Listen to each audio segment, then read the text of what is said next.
Welcome to Tell It Like It Is. I'm Gary Polland. This show is a fresh look at politics and public affairs. Here we'll give you the real deal, not bias or spin, or the major media's politically correct opinions that masquerade as fact.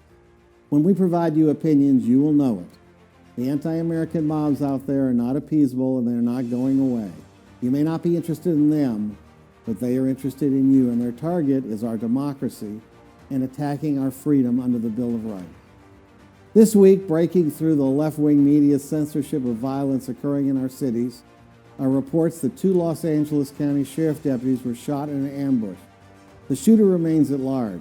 Meanwhile, the radical Black Lives Matter organization protesters blocked the entrance to the LA hospital emergency room where the deputies were being treated.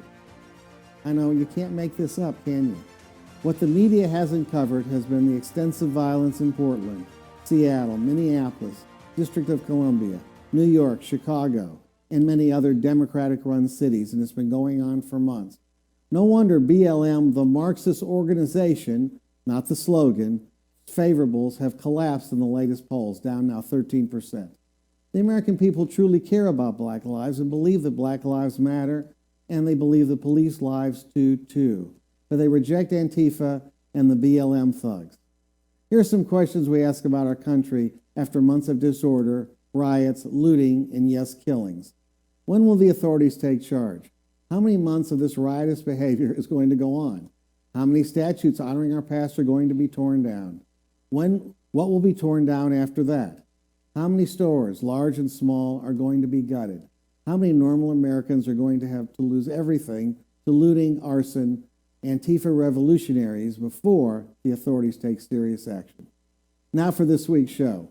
Our first guest is Dave Welch. Dave Welch is someone I've known for a long time. He is a big-time leader in the Christian political movement. I call it that. He's the head of the Texas Pastors Roundtable.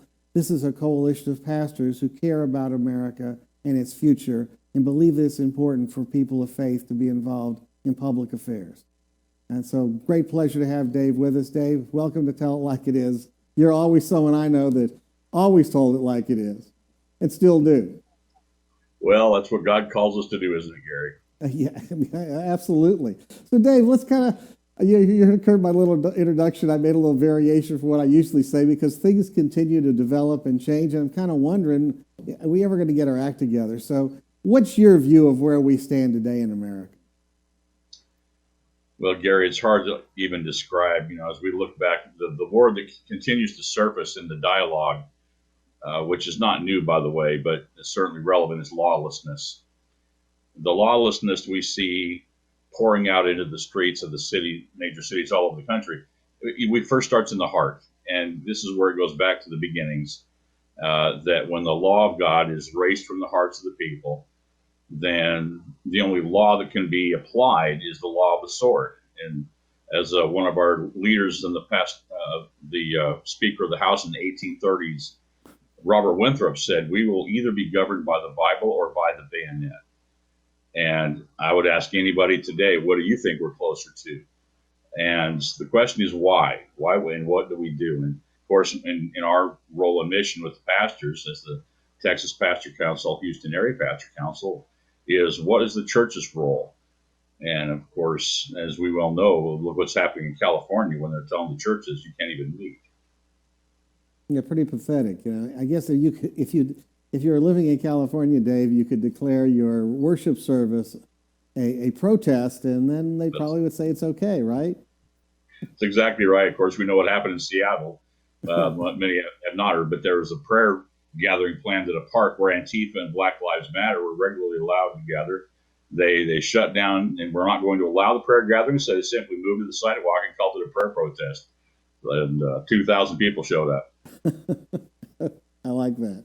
But it seems, and we go back a long time, it seems like if we go back over the decades, that these problems that we're facing today in this country really began with the assault on the churches and synagogues and people of faith and prayer. And it seems like it starts there and it continues because, if there is no God, if there is no standards that God has established for us, then there are no standards at all. It's just standards of men, and men's standards, as we've learned, are subject to change and not absolute at all. Well, so true, Gary. You know, it's interesting. Seems like pretty consistently over the recent years, as I've charged pastors, as we've talked about the different issues. The pastors, many of you have preached on Romans 1 for many times, but you didn't know what it looked like.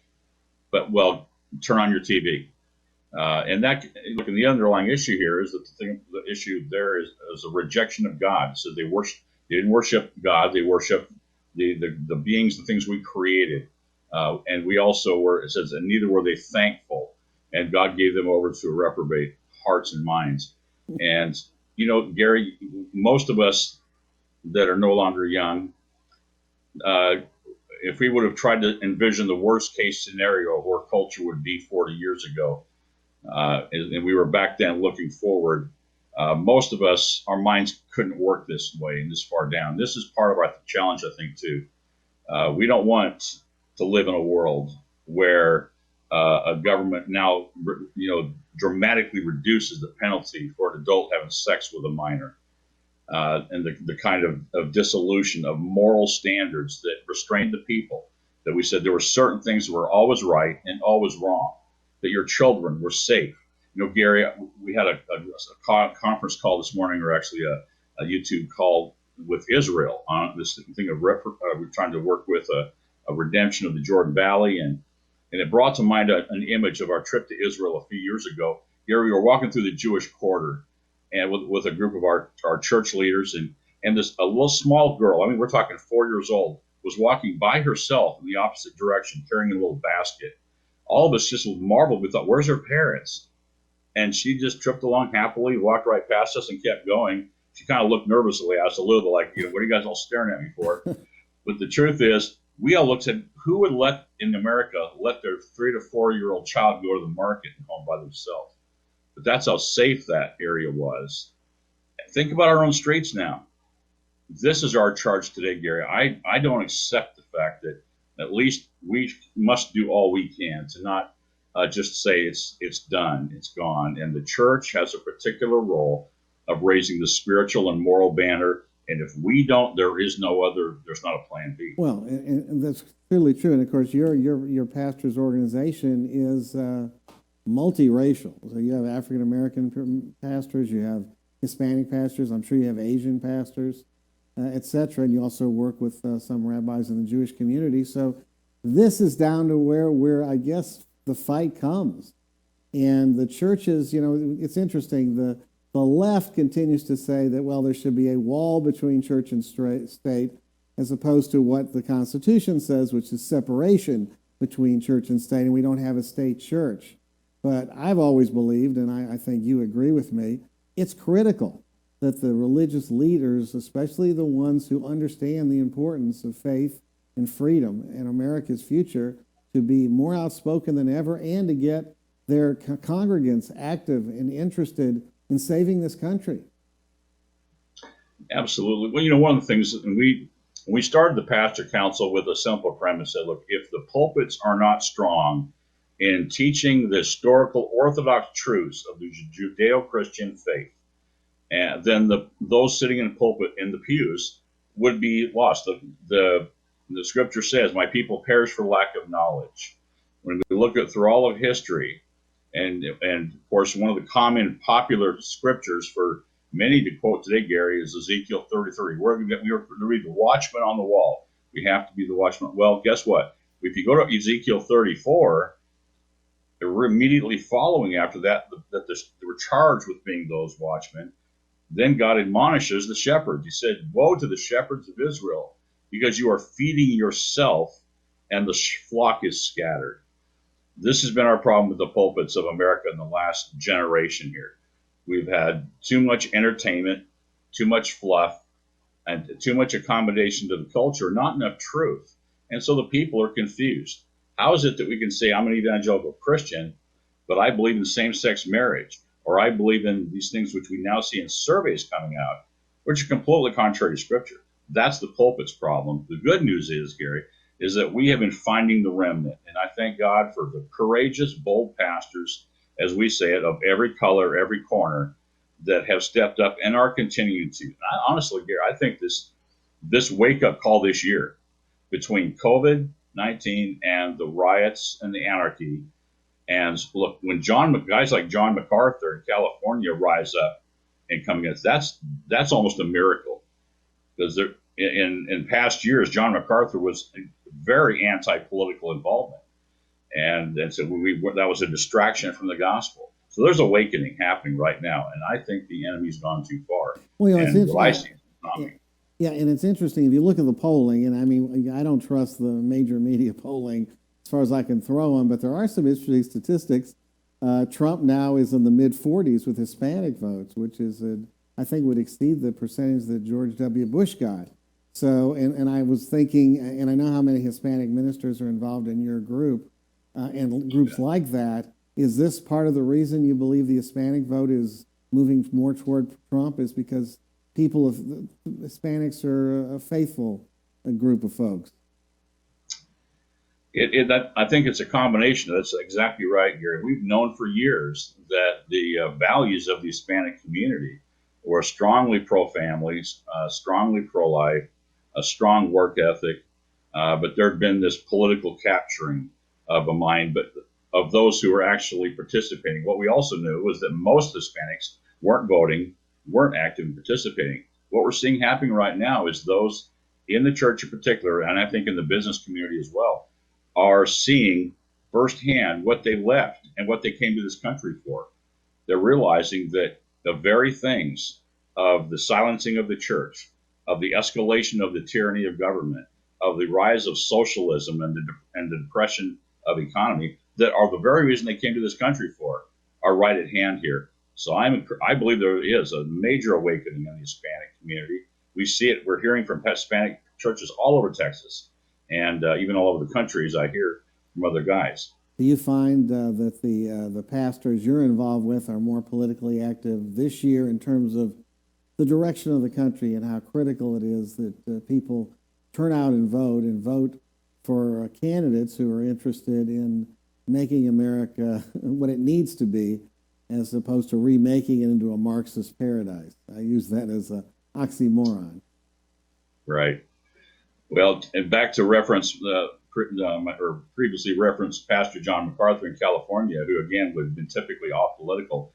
Not only has he come out and stood against the government in California and insisting his church be open, along with a lot of other pastors in California, but he's come out and said, and this is incredible, so look, it is in today's world, it is impossible for a Bible-believing Christian to vote for Joe Biden or to vote Democrat. Now, you don't hear pastors saying that kind of thing very often at all, let alone somebody of that nature. I think, again, it's self-evident. Anybody who's paying attention can see the dark difference of what happens when Democrats rule cities, when they rule states. It's measurable in the lives of Gary, you remember what we used to call the misery index under Jimmy Carter. Well, this has now escalated way beyond the misery index. These ideas have consequences. Well, and even the major left-wing media has been forced to cover some of the just shocking things that have been going on. I mean, you have the instances in different cities where elderly are shoved down by thugs for no reason. You have people having dinner, I think in Washington or New York, outside because of the COVID rules, and the radical Antifa, mostly, by the way, white protesters, or Black Lives Matter white protesters, are screaming in people's faces, taking their food, pushing their dishes around. I mean, it is a breakdown of society. I mean, I'm quite frankly shocked that some of these clowns hadn't gotten shot by people when they did that to them, because they were so appalled at what was happening. But it tells you that society is breaking down, and I'm talking to people I see and talk to people around. There is a growing attitude, as you said. You know, I don't know. Joe Biden is a tool, in my opinion, at this point in his life. But the Democratic mayors, they have a track record they got to run on, and it's awful. They basically let the thugs take over the streets. And so that's one of the reasons, Dave, you probably read that gun sales are through the roof, that there's an ammunition shortage in America, right? Right. Again, this is stuff I never thought I would see in the country. Police so disrespected, even though I think the vast majority of people, regardless of citizens, law-abiding citizens, regardless of their race, are for police. They want to have a police presence. Yeah, they want to get rid of the bad eggs, which is like less than 1%. Sure, that's a great idea, and everyone's for it. But they want police protection too. Who do you call when you need help to come? And in a lot of these instances now, because the police have been beaten up so bad, they don't come. You know? Look, Gary, and that attack on police is an exact symbol illustrating the contempt that we've allowed to have, and it ultimately comes back to the rejection of God. And why is that? The law enforcement officer is the one who is duly charged with carrying out the enforcement of the legitimate laws of the land. In Romans 13, that's expressed by saying, do you want to not be afraid of those in authority and do what is right? Because he does not bear the sword for nothing. He is a minister of wrath. So those law enforcement officers literally represent the legitimate use of force for justice in a just government. And by attacking the very image of that law enforcement and that's the thing that only thing ultimately that finally protects the life, the property, and the freedom of the innocent, then there's nothing left except for literal anarchy and guerrilla war out in our own homes.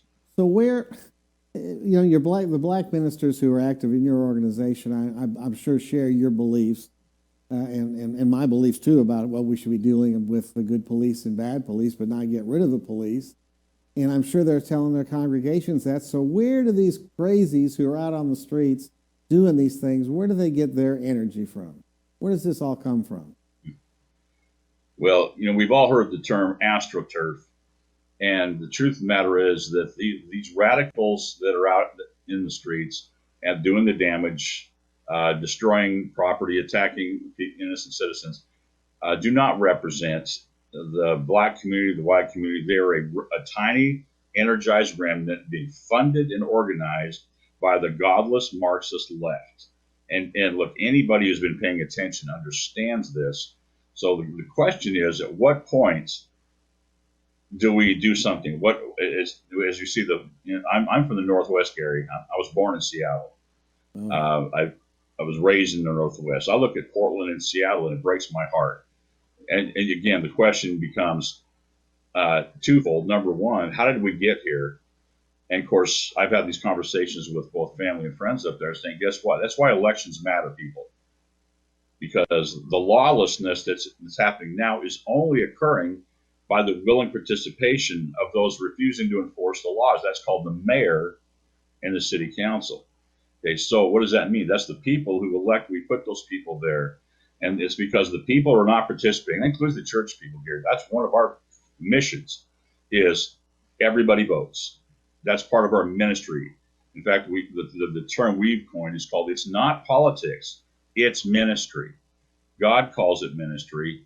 And if you care about people, if you love people, if you love God, we will not only vote every election, every ballot, every position, we will vote for the right principles, therefore the right people. Yeah, the kind of principles reflect what your core beliefs are, and not get sold a bill of goods by the biased, incredibly biased major media that is just spinning a story because they don't worry about their safety because they live in gated communities or have their own guards, kind of like the politicians. Well, Dave, on that note, our time is up. Where can people reach the Texas Pastors Roundtable if they want to get involved or get information? They can go to uspastorcouncil.org. That's uspastorcouncil.org. And we've got a Faith Votes page for that information. A lot of other things we're involved in justice reform, but just engaging the church to the front lines. Well, great. Thank you, Dave, and keep up the great work. Thank you, Gary Polland. We will be back after these messages with State Representative Harold Dutton, who I call now the Dean of the House of Representatives of Texas.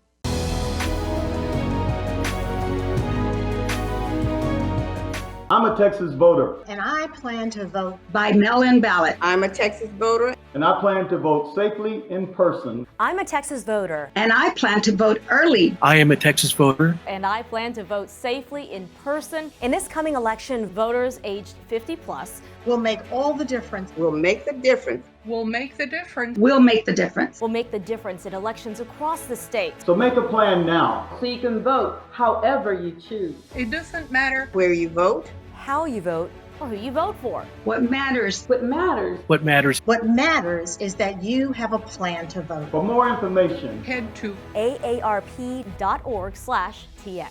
vote. Vote. Vote. đi bầu cử. और vote करना मत भूलिएगा। Vote. Vote. Vote. 唔該，去投票。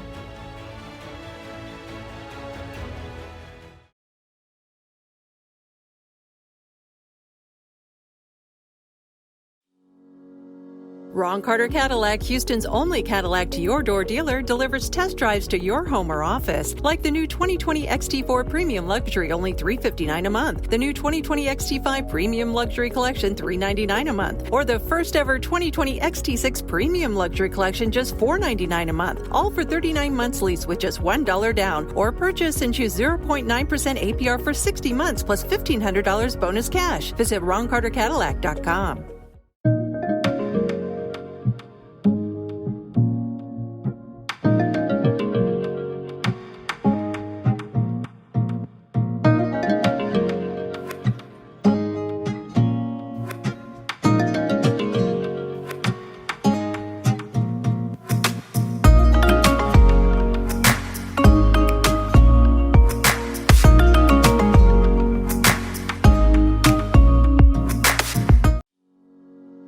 Ron Carter Cadillac, Houston's only Cadillac to-your-door dealer, delivers test drives to your home or office. Enjoy a $9,500 purchase allowance and own the iconic new 2020 Escalade for only $879 a month with just $1 down and no payments for 120 days. Only at Ron Carter Cadillac, Gulf Freeway, just 2 minutes south of the Beltway. Visit RonCarterCadillac.com. In this coming election, voters 50 plus will make the difference in elections across the state. The time is now to make a plan so you can vote how you choose in this coming election. Eligible voters can vote by mail-in ballot, and all registered voters can vote safely in person early or on voting day. Don't wait, make a plan to vote today. For more voting information, head to aarp.org. I'm Tina Knowles-Lawson, and I'm a proud voter.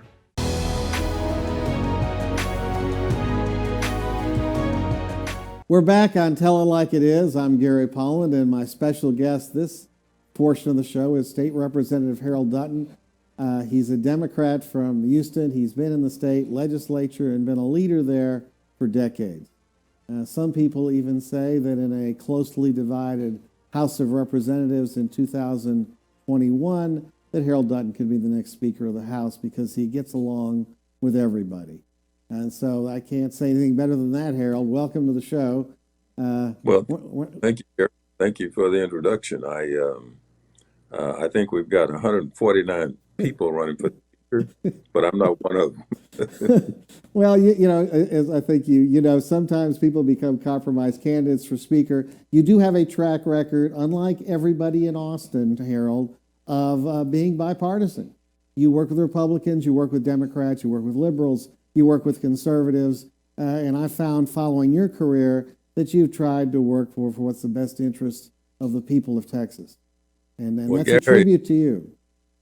It wasn't always that way. When I first got elected to office back in 1985, after that session, I came home and I fired my whole staff and told them to go home and don't come back because that was not the place for good people.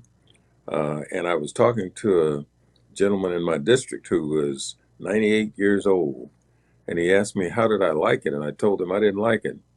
And he asked me what I didn't like about it. And I told him the people there. And he said, well, are you ever going to be in a position to decide who the people are? I said, no, I got to work with whoever shows up.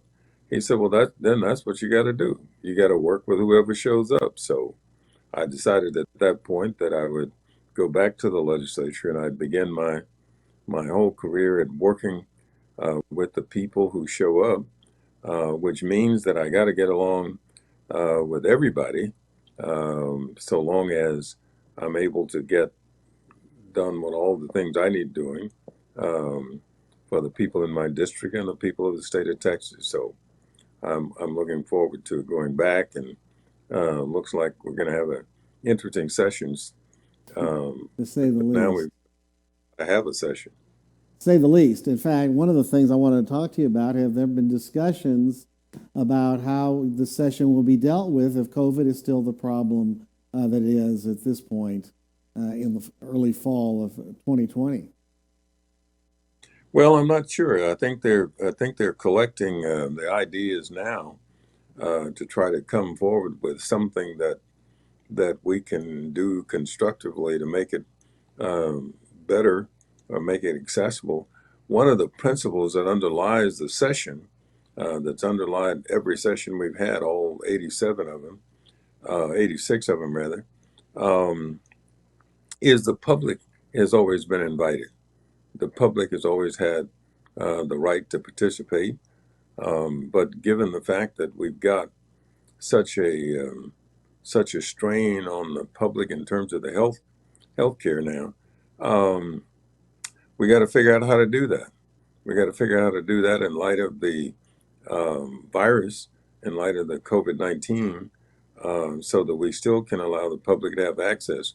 Most of our rules don't give any credence to having access by Zoom or by internet, because they weren't we had all that. So can't just. The other thing that happens, Harold, is obviously I've been up and observed the legislature for years. There's a lot of communication that goes between the members, and there's lobbyists who want to communicate with the members. There's the public who wants to communicate. You got to deal with the state Senate and the senators there to make sure whatever you're trying to get through, you can get through both houses, and work with the governor's office. And all of that is communications. And Zoom is got some things that are really, really cool, right? Like I can interview you at your office now, and you didn't have to come out to the studio, which made it easier to do this with you. However, you know and I both know communicating in person is still better than communicating on Zoom. Well, absolutely. You're a lawyer and I'm a lawyer too, and someone suggested to me the other day that we were going to start having trials by Zoom. Oh, God. And I said, well, not me. Yeah. I said, because all the jury trials I like to look at the people on the jury panel. I like to look at them face to face and eye to eye. And I like to be able to read their responses to any questions that I ask. And I don't know that I can do that on a Zoom. Clearly you can't. All right, let's talk about some of the challenges. We got 15 minutes left, Harold. General revenue down. We're going to have a deficit for this biennium that ends in August of 21 of $4.6 billion as of August of 2020, and that would also portend a shortage for money spent in the next biennium. That's a challenge for the legislature. What do you see happening? Well, so goes the oil and gas industry in Texas. So goes Texas finances in the legislature. I think that we're going to have some challenges this time, but I think we can overcome them if we do it smart. Because I think we've still got about, I believe, $9 billion in our rainy day fund, and I don't know whether people think it's raining, but I think it's flooding, not just raining. But we'll see how it goes. But I think we've got the challenge to make sure that we provide the right services for people in the state of Texas, given the amount of resources that we have to do it. And I think that means we got to be smarter, not stick our heads in the sands and craft things as Republican or craft things as Democrats, but craft things as for the benefit of Texans. Because I think that's important. And that needs to be the attitude. I wanted to ask you, there, obviously in the news over the last month or so, Austin proposed, and in fact passed, a 1/3 cut in the city police budget. The reaction of the Governor Abbott, was he wants to freeze tax revenues from offending cities. Maybe the state would take over the Austin Police Department and cut annexation power of cities who cut their police forces. Obviously, this is a big issue.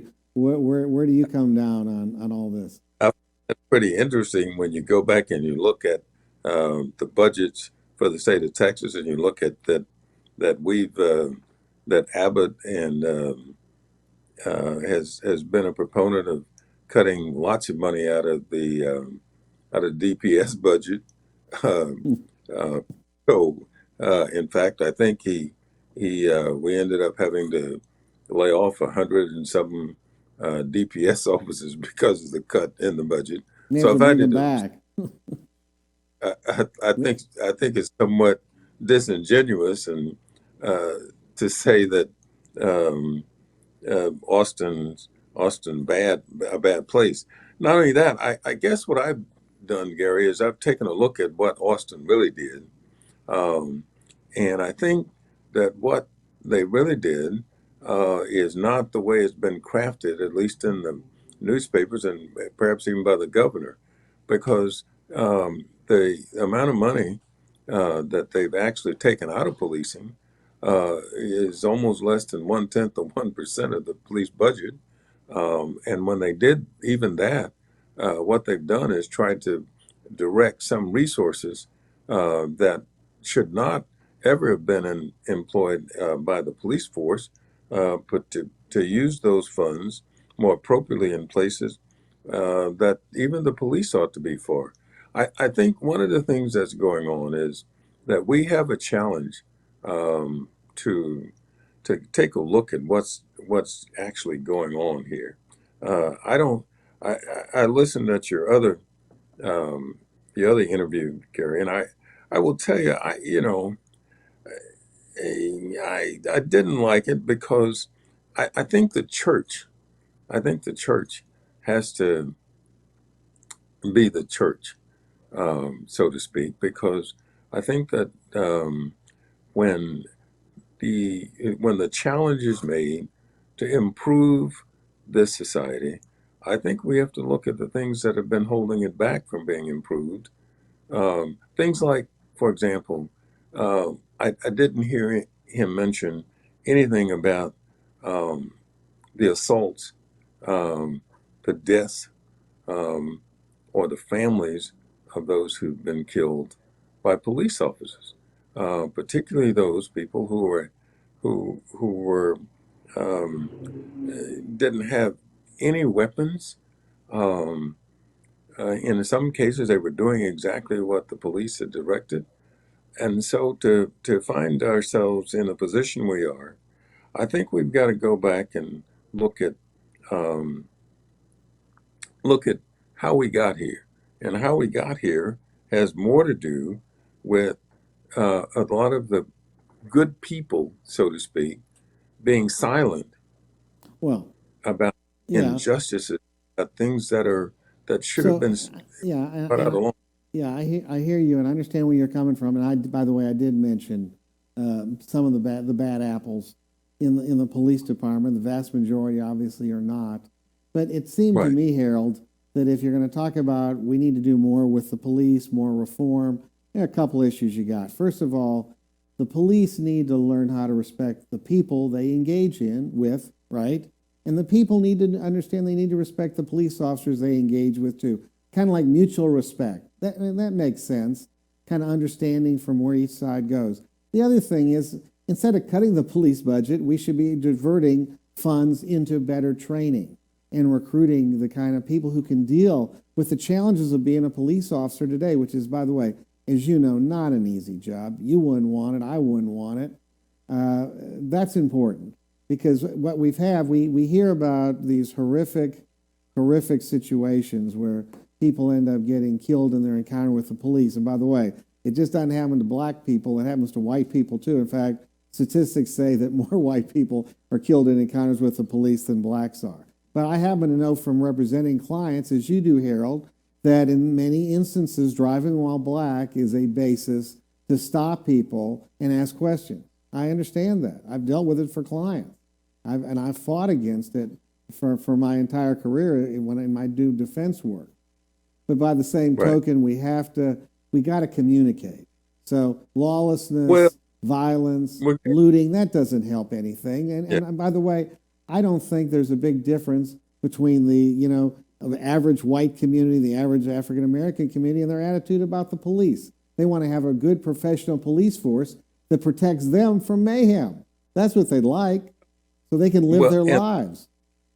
That's what I think we've got to come to grips with to understand a little bit better. That the outcry now is we need better policing, not necessarily that we need less policing. Right. We certainly less of the policing of the kind that results in people that look like me, black males, being killed at the hands of people. How could somebody be, for example, a threat if they're handcuffed, for example? And what's pretty hard, it's pretty hard to be a threat if you're handcuffed, unless you're like Houdini. And so what? Right about that. Well, what we've got to do is, and when you mentioned that that more white people are killed by the police, perhaps if you look a little bit deeper into that, what you'll find out is that the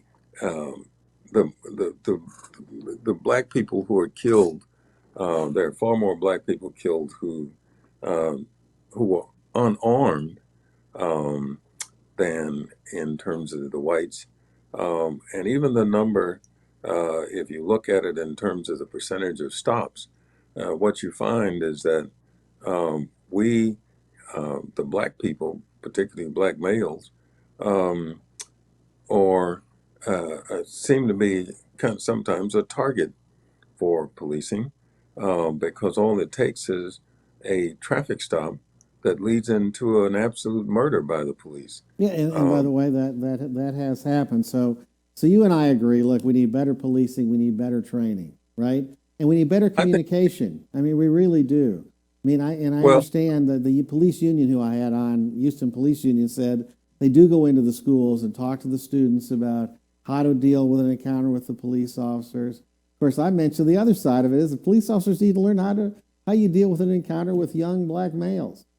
How do you encounter? I mean, because part of it is you should show them respect too, right? I mean, if you show them respect, they may show you respect in return.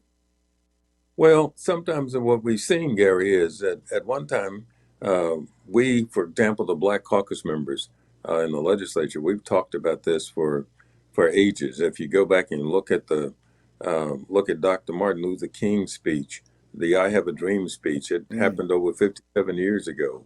But one of the things he talked about was police brutality, against minorities, particularly black folks at the time. And here we are, 57 years later, we're still talking about that.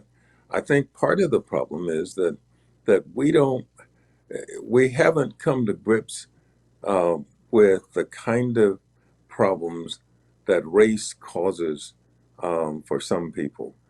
There are some people, I believe, that shouldn't be police officers. Oh, I agree with you there.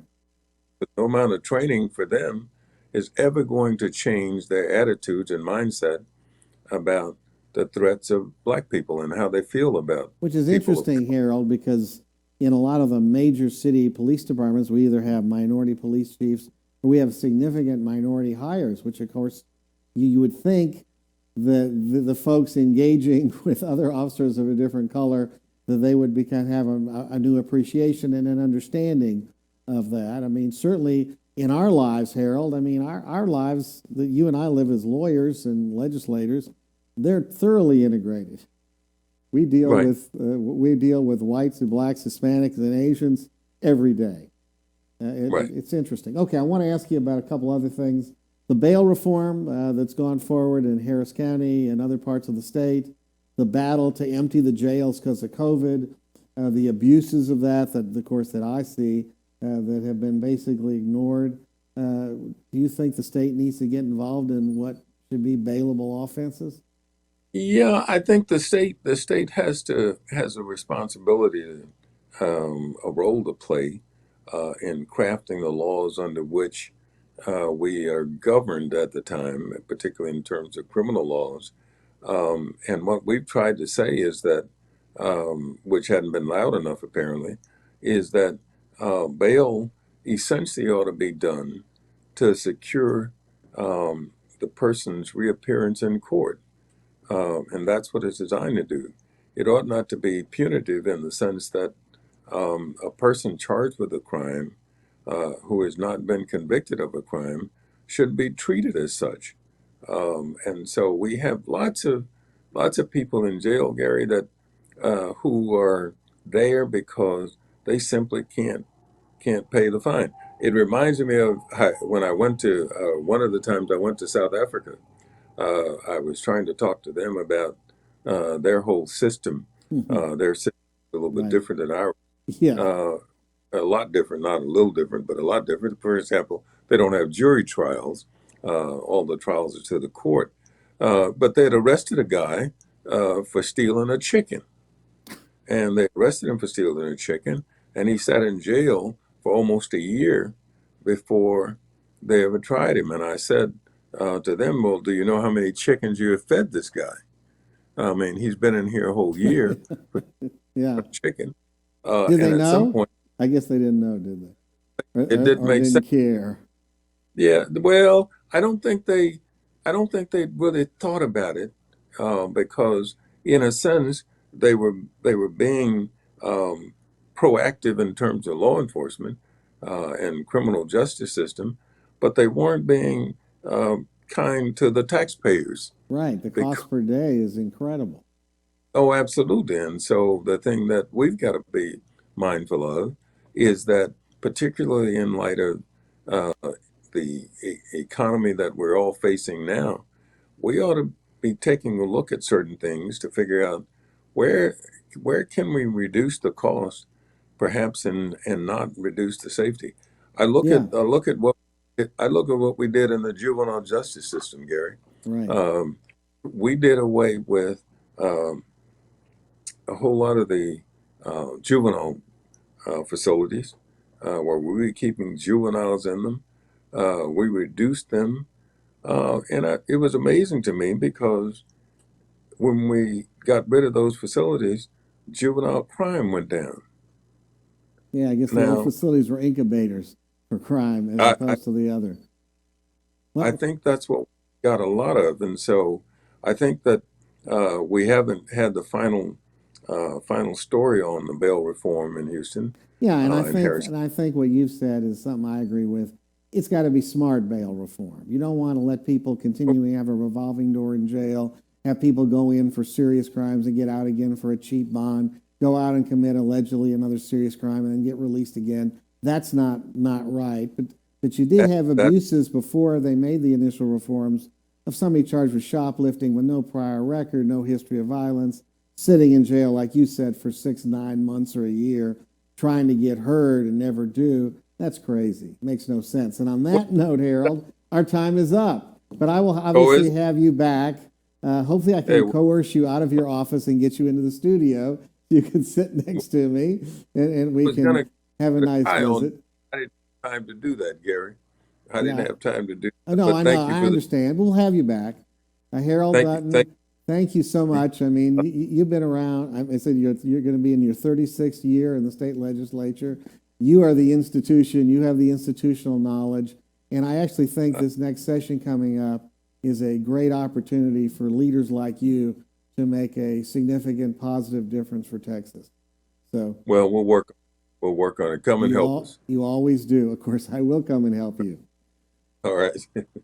Thanks for watching. We'll be back next week at the same time and place on Tell It Like It Is. You can email this show at GaryPolland@AmericanStarTV.com. You can get my bi-weekly newsletter, the Texas Conservative Review, by signing up for free at TexasConservativeReview.com. Remember, in the immortal words of President Ronald Reagan, You and I have a rendezvous with destiny. We will preserve for our children this, the last best hope of man on earth, and we will sentence them to take the final step into 1,000 years of a new dark age. See you next week on Tell It Like It Is.